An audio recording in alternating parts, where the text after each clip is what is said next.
செதுக்கிய சொல்லும் சிதைந்த மனமும் முன்னொரு காலத்தில் ஒரு கிராமத்தில் கதிர் என்ற வாலிபன் வாழ்ந்து வந்தான். அவன் உடல் உழைப்பில் சிறந்தவன். ஆனால் அவனிடம் ஒரு பெரிய குறை இருந்தது. அவனுக்கு முன்கோபம் அதிகம். கோபம் வரும்போது முன்னால் நிற்பவர் யார் என்று பார்க்காமல் மிக கடுமையான சொற்களால் காயப்படுத்துவான்.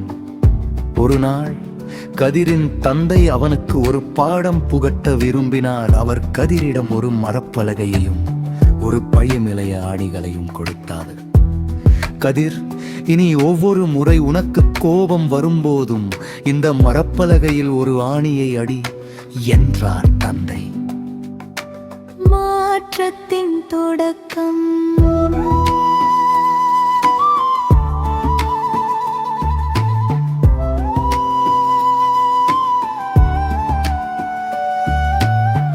முதல் நாள் கதிர் தன் கோபத்தினால் அந்த பலகையில் திரையாணிகளை அடித்தான்.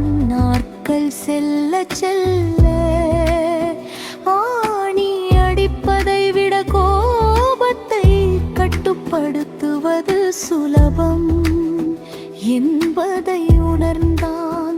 மெல்ல மெல்ல ஆணிகளின் எண்ணிக்கை குறைந்தது. ஒரு நாள் அவன் ஒரு முறை கூட கோபப்பலகலை தன் தந்தையிடம் பெருமையாகச் சொன்னான். அப்பா, இன்று 100 ஆணி கூட அடிக்கவில்லை.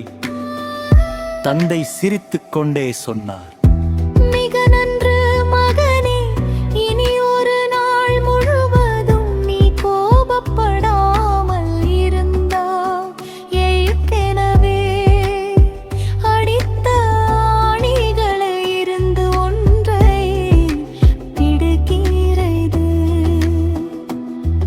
வடுக்கள் மறையாது. பல மாதங்கள் கடந்தது. ஒரு நாள் அந்த பலகையில் இருந்த எல்லா ஆணிகளும் பிடுங்கப்பட்டு விட்டனே. பலகை இப்போது காலியாக இருந்தது. கதிர் தன் தந்தையை அழைத்து அதை காட்டினான். தந்தை பலகையை தொட்டு பார்த்து விட்டு சொன்னார், மகனே, நீ ஆணிகளை பிடுங்கி விட்டாயானால் அந்த பலகையை பார், அதில் எத்தனை துளைகள் இருக்கின்றன. இந்த பலகை இனி ஒருபோதும் பழையபடி மென்மையாக இருக்காது.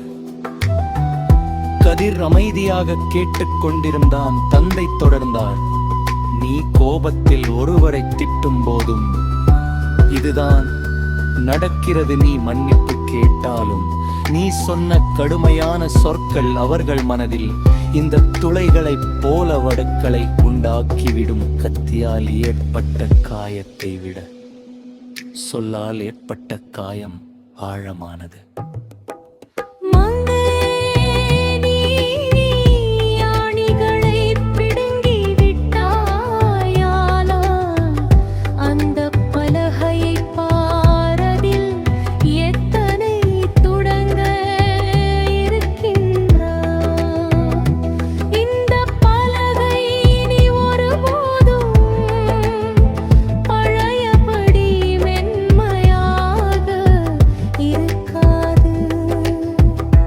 கதிர் அமைதியாக கேட்டுக் கொண்டிருந்தான்.